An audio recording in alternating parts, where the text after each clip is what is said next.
Well, hi there. Why do you want to build your own tribe, and why do you need to start building your own tribe immediately? Not later, not after you learn something, not after you do something, right now, today. Why on earth would you want to do that? Well, I started brainstorming a list because I'm all about lists a couple days ago because I've been coaching a lot of people on building their own tribe. Oh, Sharon Horne-Ellstrom here, but you can call me Pajama Grandma. In case we haven't met yet, go ahead and put hashtag pajama in the comments below, and that way I'll know that it's the first time you're seeing my wet-hairedness or hearing my voice, and that allows me to begin a relationship with you and decide if you want to be part of my tribe or not, and if I want to let you in my tribe or not, because that's part of it too. Now, there's all kinds of controversy about the word tribe because some people are trying to say that it's offensive. I'm going to tell you right now, if you're all into political correctness and stuff, you're not in my tribe, so you probably should turn me off right now. Let me have another sip of coffee. And I will go through my brainstorm list. I'm going to read the list, I think, and then just maybe make a couple of comments about it, because I do find that I'm coaching everyone on the importance of gathering the people that you want to serve around you. So, why do you want to build your own tribe? Why do you want to have your own group of people that know, like, and trust you? Well, number one, so that you always know that you're not alone. Sometimes starting a business and being an entrepreneur can feel really lonely because you feel like nobody gets you. Nobody understands what you're trying to do. A lot of our friends and family are not our, number one, they're not the people we want to serve. They're not our ideal client.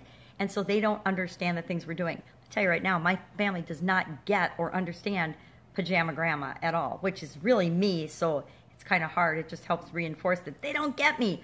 And they are my people for my family, but they are not my people when it comes to who I really am and how I want to show up in the world and what I am here to do as a business owner and as a business person in the world, what I'm wanting to create. They don't necessarily get it, and I'm okay with that because they're not my tribe. They're my family, but they're not my tribe, or they're not my people when it comes to what I'm out creating in the world.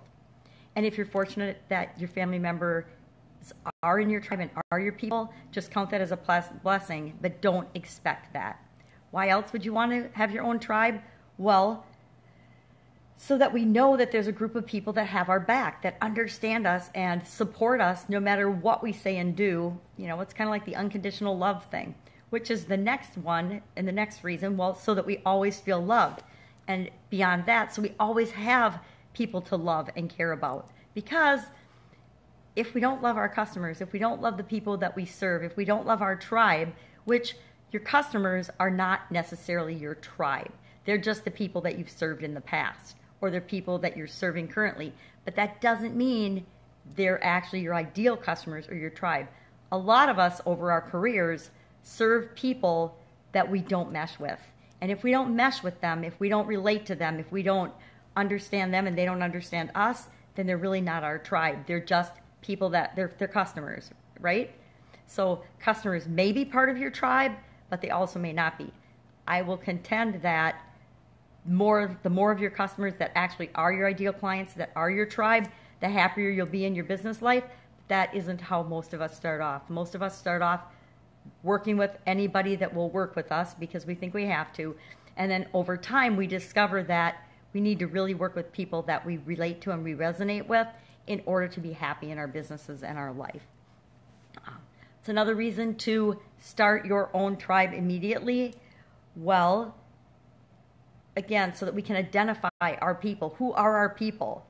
Because we all need to surround ourselves. We can go fast alone, but if we want to go far and create a great change in the world, it takes other people. We don't do that alone. No one creates and has incredible impact and does great things and leaves a legacy without it involving people outside of themselves.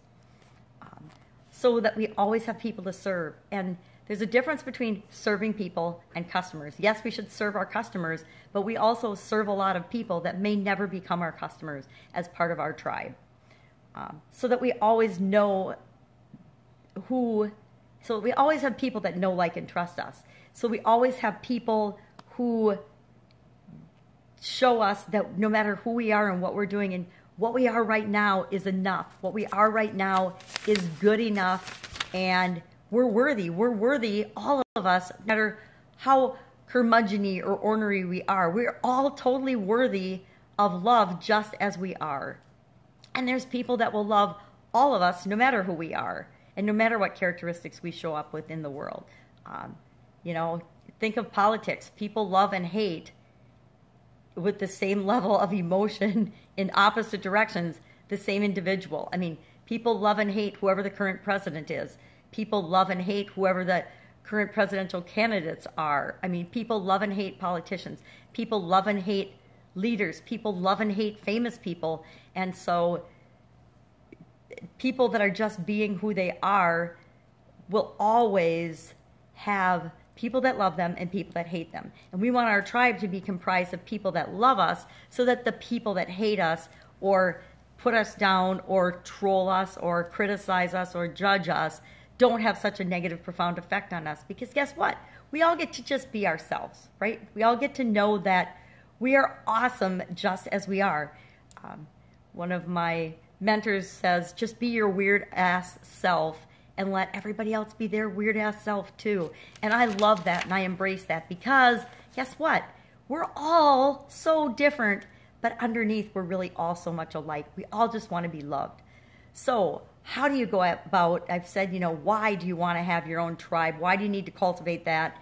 And how do you go about doing that? I would say that the fastest, easiest way to create and get your own tribe, depending on what kind of a market or industry you're in, is to create your own Facebook group and make it a closed private group on Facebook or your other favorite form of social media. You can do pages on LinkedIn. I'm not sure about Twitter. I haven't been doing Twitter for a long time, but I'm sure there's a social media outlet where you can start to gather people that think like you, people that feel like you about certain topics and things. And just be you. Be your authentic self because that will attract the right people to you. I will admit that in my past, in my youth, and throughout my career, I've always been me deep down, but I haven't always necessarily shown all of myself on the surface. When I worked in corporate America, and I think it's very common that when we work in an organization, we have to assimilate and get along with whatever environment and whatever mores or rules that organization has. So whether it's your job, your religion, your clubs or community events that you're involved in, schools, we all do what we need to do to fit in and succeed in that environment. So in corporate America, to succeed in corporate America, let's be honest, I wasn't pajama grandma because I had to tone down and fit into that environment. My first job out of college was with Procter & Gamble. Procter & Gamble has a reputation, and it may have changed in the last 35 years, but when I started with them, it was very regimented. This is what you wore. This is how you spoke. This is our rules and regulations. And they weren't spoken, but they were definitely very clear. I remember my first talk with human resources had to be because I used to say, you guys. I grew up in the Midwest where we actually use the term you guys. We say, hey, you guys, let's do this. You guys, let's go here. And I'm obviously from a group of girls and from a family of all girls, but we could still call each other, hey, you guys.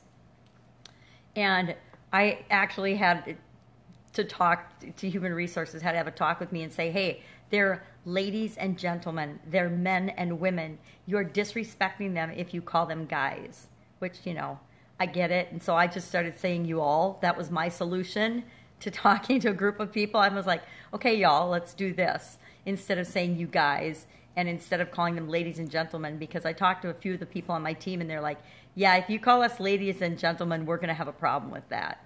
Because we were making toilet paper, okay? It wasn't rocket scientist stuff. We were making toilet paper. Granted, soft and amazing Charmin and White Cloud, but nonetheless toilet paper.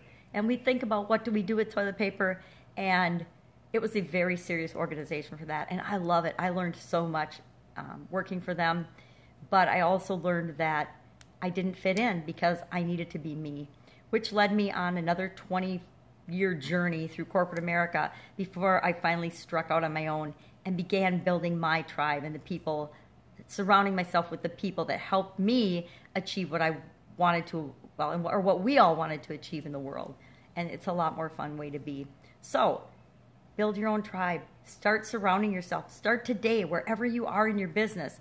And whether you've been in business for a long time or you're just getting started, you need to do this, and you can do this today. It takes about 5 minutes to set up a Facebook group. Put in the comments below if you need me to show you and do a quick video on how to walk through setting up a Facebook group, and I'll be glad to help you and coach you through that, and I'll just do a video so everybody else can use it too. But if you don't know how to do that, put in the comments below, be brave, and do that so that I set it up and show other people. Because if you have that question, probably someone else does too.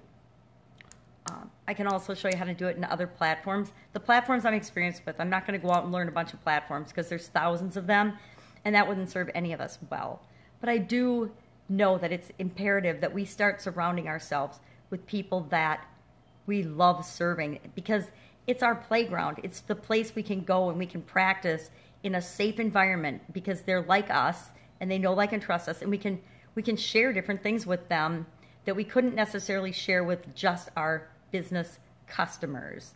Now, some of these people will become your customers and your biggest, best, most raving fans, which is ideally what we want.